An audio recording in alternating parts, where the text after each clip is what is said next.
সংক্ষিপ্ত সময়ে যে বিষয়টিতে কথা বলতে চাই সেটি হচ্ছে, মানুষ এই দুনিয়ার জীবন যখন শেষ করবে, দুনিয়ার জীবন শেষ করে মানুষ আবার আল্লাহ রাব্বুল আলামিনের সামনে যাবে।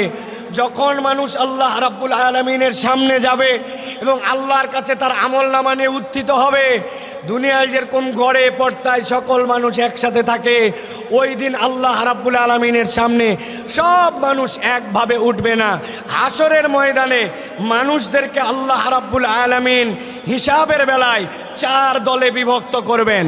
হাসরের দিনে হিসাবের বেলায় মানুষ কয় দলে বিভক্ত হবে? সকলে কথা বলেন নাই, সকলকে একসাথে বলতে হবে। হাসরের দিনে বিচারের বেলায় মানুষ কয় ভাগে বিভক্ত হবে? সকলে হাতগুলা নিচে নামান। আমি যখন জিজ্ঞাসা করব সব কথা বন্ধ, সব কথা বন্ধ করে আপনাকে এখন আলোচনার কথায় উত্তর দিতে হবে। হাসরের দিনে বিচারের বেলায় মানুষজন কয় দলে বিভক্ত হবে? 4 দলে। গভীর মনোযোগে শোনেন, আমরা সংক্ষিপ্ত সময়ে 4 দলের পরিচয় এবং কোন দল আল্লাহর কাছে সফল হিসেবে বিবেচিত হবে সেই দলে যেন আমাদের নাম অন্তর্ভুক্ত হয়, সেই কথা কয়টি শুনেই আমরা ইনশাআল্লাহ আমাদের কথা শেষ করব। আল্লাহ যেন আমাদেরকে আমলের নিয়তে কথাগুলি শোনার তৌফিক দান করেন, বলেন আল্লাহুম্মা আমিন। আল্লাহ রাব্বুল আলামিন কোরআনুল কারীমের সূরা মুমিনুন, সূরা মুমিনের মধ্যে আল্লাহ রাব্বুল আলামিন কিয়ামত পর্যন্ত আগত মানুষদের জন্য বলছেন, দুনিয়ার মানুষ ভালো করে খেয়াল করো। আল্লাহ বলছেন, আফা হাসিবতুম আন্নামা খলাকনাকুম আবাসা, তোমরা কি মনে করো নাকি তোমাদেরকে দুনিয়াতে অযথায় অযথায় বিনা কারণে কোনো রকম আল্লাহ রাব্বুল আমিনের উদ্দেশ্যহীন তোমাদেরকে সৃষ্টি করা হয়েছে নাকি? আল্লাহ বলছে, না, দুনিয়ার মানুষ তোমাদেরকে বিনা কারণে উদ্দেশ্যহীনভাবে সৃষ্টি করা যেমন হয় নাই, সেরকম এইটাও তোমরা ভাবো নাকি? ওয়া আন্নাকুম ইলাইনা লা তুরজাউন, আল্লাহর কাছে তোমাদেরকে বোধহয় ফেরত আসতে হবে না। আল্লাহ এর দ্বারা বোঝাতে চান, বান্দা তোমাকে অযথায় সৃষ্টি করা হয় নাই, আবার আল্লাহর কাছে তোমাকে ফেরত অবশ্যই আসতে হবে, ঠিক কি না? দুনিয়ায় অনেক নাস্তিকেরা আছে, নানান ধরনের ইসলামের বিপক্ষে কথা বলে, কোরআনের বিপক্ষে কথা বলে।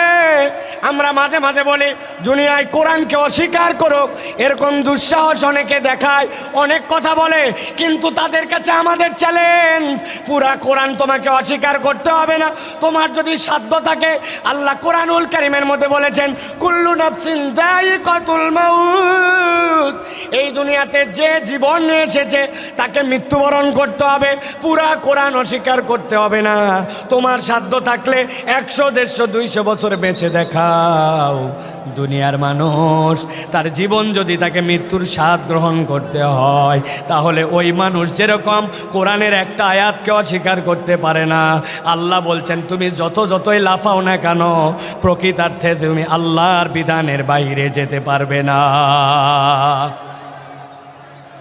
আল্লাহ রাব্বুল আমিন বলছেন, যেহেতু আল্লাহ রাব্বুল আমিন তোমাকে অযথা সৃষ্টি করেন নাই, আল্লাহ রাব্বুল আমিন তোমাকে যৌক্তিক কারণে তার কাছে ফেরত আসতে হবে, এটাও স্মরণ করায় দিচ্ছেন। এবার আল্লাহ নিজের পরিচয় দিচ্ছেন, ফাতাআলাল্লাহুল মালিকুল হক লা ইলাহা ইল্লা হুয়া রাব্বুল আরশিল কারীম।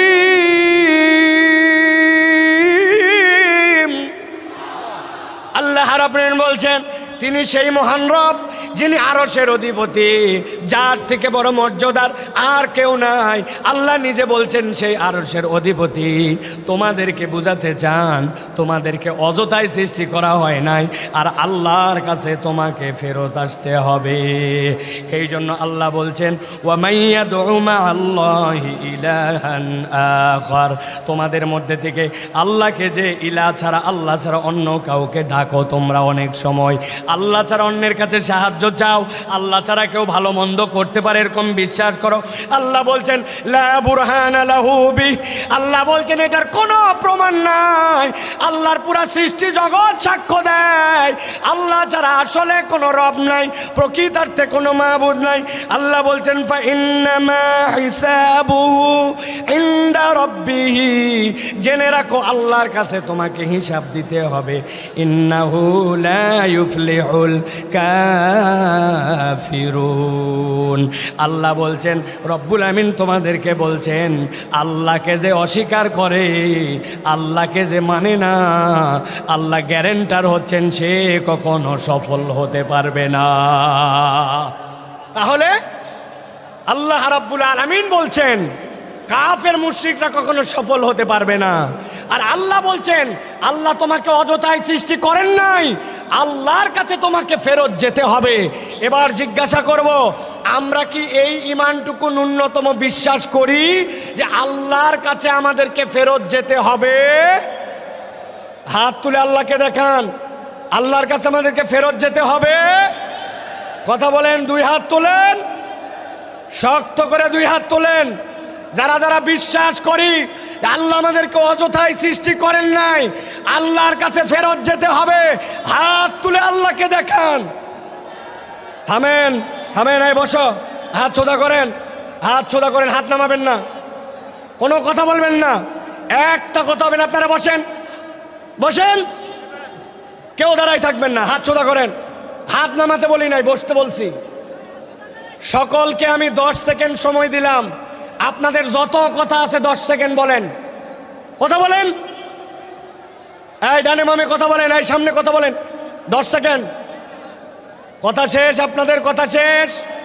হাত সোজা করেন, শক্ত করে হাত সোজা করেন।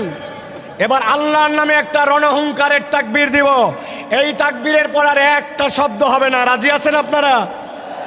পেকুয়ার ময়দানে আজকে যত তাকবীর দিয়েছেন, এই তাকবীরটা সবচেয়ে বলিষ্ঠ কণ্ঠে আল্লাহর জন্য দিতে হবে। রাজি আছেন? যারা আছেন তারা হাত শক্ত করে তোলেন, শক্ত করে তোলেন। সোজা হয়েছে? এবার হাতটা বুক বরাবর না, নেই বরাবর, বুক বরাবর নিছেন সবাই। এবার আমি লিল্লাহে তাকবীর বললে হাত দুটো উপর দিকে ছুঁড়ে দিয়ে আল্লাহু আকবার বলতে হবে। পারবেন সবাই? পারবেন সবাই? রেডি সবাই? এরপরে আর কোনো কথা হবে?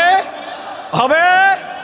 কাতার নিয়ে বসেন, ডানে যারা আছেন বসেন, জুমার নামাজ হবে এক্ষণে। কাতার নিয়ে বসেন সকলে, সকলে রেডি আছেন? আর কোনো কথা হবে? রেডি? তাহলে সকলে এটা প্রমাণ দিতে হবে। আমি লিল্লাহে তাকবীর বললে আকাশের দিকে হাত ছুঁড়ে দিয়ে আল্লাহু আকবার বলবেন। পারবেন ইনশাআল্লাহ?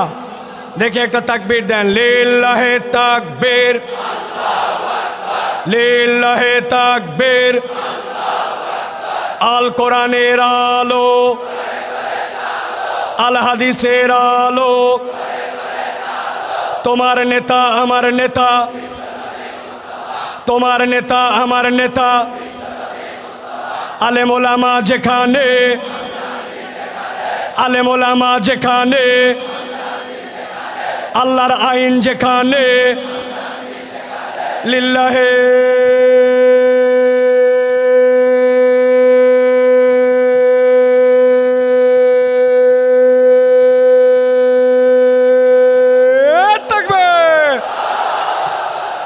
আলহামদুলিল্লাহ। চুপ করে সবাই বসে পড়েন, আর কোনো কথা বলবেন না। বসেন সবাই, আর কোনো কথা নাই। সাউন্ড চলে গেছে। প্রিয় ভাইরা, সাউন্ড কই? সাউন্ড সাউন্ড সাউন্ড নাই। প্রিয় ভাইরা, তাহলে আমরা সংক্ষিপ্ত সময় একদম আমরা আজকে জানার চেষ্টা করব হাসরের ময়দানে মানুষ মূলত আল্লাহর কাছে 4 ভাবে তার আমল নামা নিয়ে উত্থিত হবে। কয়ভাবে? 4 ভাবে। 1 নম্বর, আল্লাহ বলছেন একদল লোক বিনা হিসাবে জান্নাতে যাবে, সুবহানাল্লাহ বলেন। আরেক দল লোক বিনা হিসাবে জাহান্নামে যাবে, নাউজুবিল্লাহ বলেন। আরেক দল লোক হিসাব হবে, কিন্তু হিসাবটা আল্লাহ সহজ করে দিবেন, জান্নাতে যাবে। আরেক দল লোক হিসাব হবে, কিন্তু হিসাবটা এমন কঠিন হবে ওই ব্যক্তিরা আল্লাহ রাব্বুল আলামিনের কাছ থেকে নিষ্কৃতি পাবে না। এই 4 দলের মধ্যে সবচেয়ে সহজ দল হবে তারা, যেই মানুষগুলা আল্লাহ রাব্বুল আলামিনের কাছে গুনাহ থাকবে, অপরাধ থাকবে, কিন্তু আল্লাহ রাব্বুল আলামিন তাদেরকে ক্ষমা করে দিয়া বিনা হিসাবে জান্নাতে পাঠাবেন। আমরা বিনা হিসাবে জান্নাতে হতে চাই কিনা? চাই কিনা? ভালো করে খেয়াল করেন। আল্লাহ রাব্বুল আলামিন বলছেন, একদল লোক আল্লাহ রাব্বুল আলামিনের সামনে গুনাহ খাতা থাকবে, কিন্তু আল্লাহর কাছে আসার আগে ওই মানুষগুলো আল্লাহর কাছে তওবা করেছে। আমার নবী বলছেন, কেমন তওবা করছে জানো নাকি? আল্লাহ নবী বলছেন, আত-তাইয়িবু মিনাজ যামবি কামান লা যামবা লা, এমনভাবে তওবা করছে ওই বান্দাটার যেন গুনাহই ছিল না। আল্লাহ রাব্বুল আমিন বলছেন সূরা ফুরকানের মধ্যে, আল্লাহ বলছেন যেই বান্দাটা তওবা করবে, তওবা করার পরে ওই বান্দাটা আল্লাহ রাব্বুল আমিনের কাছে ক্ষমা চাবে, আল্লাহ রাব্বুল আমিনের কাছে যে ক্ষমা চাইবে সেইটা শর্ত মতো তার জন্য হওয়া লাগবে। আল্লাহ কোরআনে বলছেন, ইল্লা মান তাবা ওয়া আমানা ওয়া আমিলা আমালান সালিহা ফাউলাইকা ইউবাদদিলুল্লাহু সাইয়্যাতিহিম হাসানাত। আমার আল্লাহ রাব্বুল আমিন বলছেন, তাদের মধ্যে থেকে যারা তওবা করে আর তওবা করার পরে ঈমানের সাথে তওবা করেছে, তওবা করে বসে থাকে নাই, ওয়া আমিলা আমালান সালিহা, এরপরে বান্দা নেক কাজ করেছে, আর বান্দা ঈমানের সাথে যখন নেক কাজ করে আল্লাহ বলছেন রব তার তওবাকে এমন পছন্দ করেন। আল্লাহ বলছেন ফাউলাইকা ইউবাদদিলুল্লাহু সাইয়্যাতিহিম হাসানাত, আল্লাহ তাদের যাবতীয় গুনাহ খাতা যা ছিল সবগুলাকে নেক দিয়ে পরিবর্তন করায় দিবেন। ওয়া কানাল্লাহু গফুরুর রহিমা, আল্লাহ বলছেন নিশ্চয় আল্লাহ রাব্বুল আমিন বান্দাদের জন্য গফুর, ক্ষমাশীল, বান্দাদের জন্য দয়াদ্র। এত বড় মাহফিল আসলাম আর হই হই করলাম, জোরে জোরে স্লোগান দিলাম আর চলে গেলাম, কোনো লাভ হবে না আমাদের জন্য। ভালো করে বোঝেন, আল্লাহ রাব্বুল আমিন বলছেন আজকের ময়দানে আপনি আসছেন, আল্লাহর কাছে আপনি শপথ নেন, রব্বুল আমিন আমার গুনাহ আছে, আমার অপরাধ আছে, আমার ভুল আছে, কিন্তু আমি আজকে তওবা করতেছি রব, তুমি আমার একমাত্র ইলাহ, ওই ইলাহ হিসাবে সাক্ষ্য দেওয়ার পরে আমার ভুল থেকে আমি সরে আসতে চাই। বান্দা যদি একবার আল্লাহকে ইলাহ হিসাবে গ্রহণ করে আর গ্রহণ করার পরে আল্লাহর কাছে তওবা করে, রব্বুল আমিন বান্দাকে মাফ করে দিবেন। মুফাসসিররা ব্যাখ্যা করেছেন, ওয়াল্লাযীনা ইউওয়াহ্হিদুনাল্লাহ ওয়া লা ইয়াদউনা ওয়া লা ইয়াবুদুনা ইলাহান গায়রাহ, আল্লাহর কাছে ঈমান আনার মানে কি? আল্লাহর তাওহীদে আপনাকে অটল হতে হবে। আল্লাহ রাব্বুল আমিন ছাড়া কারো সাথে ইবাদত করা যাবে না এবং আল্লাহ ছাড়া কাউকে ডাকা যাবে। বান্দা যদি এইটা করে, আল্লাহ বলছেন বান্দা তোমার গুনাহ যত হোক আমি রব্বুল আমিন তোমাকে প্রকৃত তওবাকারী হিসাবে কবুল করে নিয়া আমি তোমাকে মাফ করে দিব। তবে একটা শর্ত আছে, বান্দার হক নষ্ট করা যাবে না, ঠিক কি না? আপনি দেশের টাকা বিদেশে পাচার করে দিবেন, আপনি দেশের হরিলুট করে ফেলবেন, রাস্তাঘাট খেয়ে ফেলবেন, আপনি দেশের বিভিন্ন জায়গায় জালিয়াতি করবেন, যেই প্রজেক্ট অল্প টাকায় হয় ওইটা 10 গুণ 20 গুণ বাড়াবেন, এরপরে শেষ বয়সে এসে আল্লাহর কাছে তওবা করবেন, মাপ পাওয়ার কোনো সুযোগ নাই। মনে করছেন দেশের থেকে হয়তো বেরিয়ে গেছি, পালায় গেছি আর মাপ পেয়ে গেছি, এত সোজা নয়। আমি আপনাদের কাছে জিজ্ঞাসা করতে চাই, আমেরিকা কি আল্লাহর দুনিয়ার ভিতরে না বাহিরে? কথা বললেন না। আমেরিকা আল্লাহর দুনিয়ার ভিতরে না বাহিরে? কানাডা কি আল্লাহর দুনিয়ার ভেতরে না বাহিরে? ফ্রান্স কি আল্লাহর দুনিয়ার ভেতরে না বাহিরে? আমাদের পাশের দেশটা কি আল্লাহর দুনিয়ার ভেতরে না বাহিরে? বললেন না যে আল্লাহর দুনিয়ার ভেতরে না বাহিরে? আপনি কেমনে ভাবলেন আশপাশে পালায় যে আমি চির মুক্তি পেয়ে গেলাম? আমি আমার ভাষায় বলি, ফুটবল খেলা মাঝে মাঝে শুরু হয় সেন্টার থেকে বল নিয়ে খেলতে খেলতে এপা ওপা করে ডিয়ের মধ্যে যায়, ডিয়ের মধ্যে থেকে এরপরে গোল দিকে কিক করে। আপনার কেবলমাত্র দৌড়ানি শুরু হয়েছে, এখনো বহুত দৌড়ানি বাকি আছে। আল্লাহর ধরা সবচেয়ে বড় ধরা। আল্লাহ ধরে না কিন্তু ধরলে আল্লাহ ছাড়ে না, ঠিক কিনা? এই জন্য প্রিয় ভাইয়েরা, আমাদেরকে স্লোগান দিও না এখন ভাই, কথা শোনেন, কথা শোনেন প্রিয় ভাইরা। এই কথা বলার উদ্দেশ্য আল্লাহর কাছে ক্ষমা নিয়ে আমাদেরকে বিনা হিসাবে জান্নাতি হওয়ার জন্য চেষ্টা করতে হবে। এটা একটা দল। দল কয়টা বলছি? 4টা। চলেন এবার 2 নম্বর দল। বসেন আপনি। 2 নম্বরে কথাগুলো মনোযোগ দিয়ে শোনেন। আল্লাহ রাব্বুল আলামিন বলছেন একদল লোকের কোনো হিসাবই হবে না, বিনা হিসাবে জাহান্নামে ঢুকায় দেওয়া হবে। নাউজুবিল্লাহ বলেন।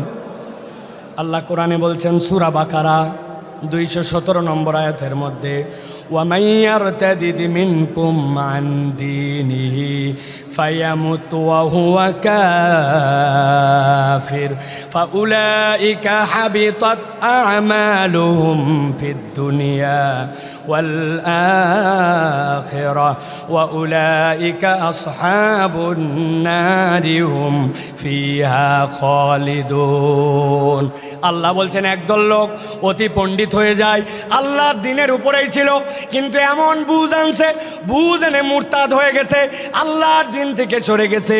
সে অনেক সময় বুঝে মুরতাদ হয়, অনেক সময় না বুঝেও মুরতাদ হয়। আমাদের দেশে না বোঝা একদল মুরতাদ আছে, এদের ঈমান বোঝানো আমাদের জন্য জরুরি। ছোট্ট করে বোঝানোর জন্য বলি, আমাদের দেশে এরকম মুসলমান আছে কিনা নামাজের ইসলাম পছন্দ করে, রোজার ইসলাম পছন্দ করে, জাকাতের ইসলাম পছন্দ করে, কিন্তু যেই না বলা হয় চোরের বিচার আল্লাহর আইন দিয়ে করা হোক, দেশটা আল্লাহর আইন দিয়ে চলুক, খেলাফত অনুযায়ী দেশটা পরিচালিত হোক, সেই না ওই নামাজি হাজী সাহেব পর্যন্ত রাজি থাকে না। এরকম মুসলমান আছে কিনা? উল্টা আমাদেরকে বলে সাইফুল্লাহ ভাইকে তো কোনো দলের লোক মনে করতাম না, কিন্তু উনিও তো দেখি দলের কথা বলে। আল্লাহর দিনের পক্ষে কথা বললে, আল্লাহর আইনের পক্ষে কথা বললে দল খুঁজে নামে পরিচয় দেয়। আসলে এইগুলা মুনাফেক মার্কা মুসলমান। ভালো করে বোঝেন। আল্লাহ বলছেন কেউ যদি আল্লাহর দিন থেকে মুখ ফিরায় নাই, ফায়ামুত ওয়া হুয়া কাফির, এই অবস্থায় যদি মারা যায় তাহলে সে কাফের। আল্লাহ বলছেন আর কেউ যদি কাফের অবস্থায় এরকম করে মুরতাদ হয়ে মরে যায়, ফাহাবিতাত আমালুহুম ফিদ দুনিয়া ওয়াল আখিরাহ ওয়া উলাইকা আসহাবুন নারি হুম ফিহা খালিদুন। এই মানুষগুলাকে চিরস্থায়ী জাহান্নামে ঢুকানো হবে, এদের কোনো বিচার হবে না, সরাসরি জাহান্নামে যাবে। অতএব যাই করি নাই করি কখনো আল্লাহর দিনের থেকে মুখ ফিরানো যাবে না। আর নিজের পণ্ডিতি খাটায়া আল্লাহর বিধান নিয়ে কোনো বাজে কথা বলা যাবে না, ঠিক না? খুব সাবধান প্রিয় ভাইরা। আল্লাহ রাব্বুল আলামিন কুরআনুল কারীমের মধ্যে বিস্তারিত কথা বলেছেন, সংক্ষেপ সময় এই জন্য আপনাদের কাছে বোঝানোর জন্য বলছি। মুরতাদ কিভাবে হয়?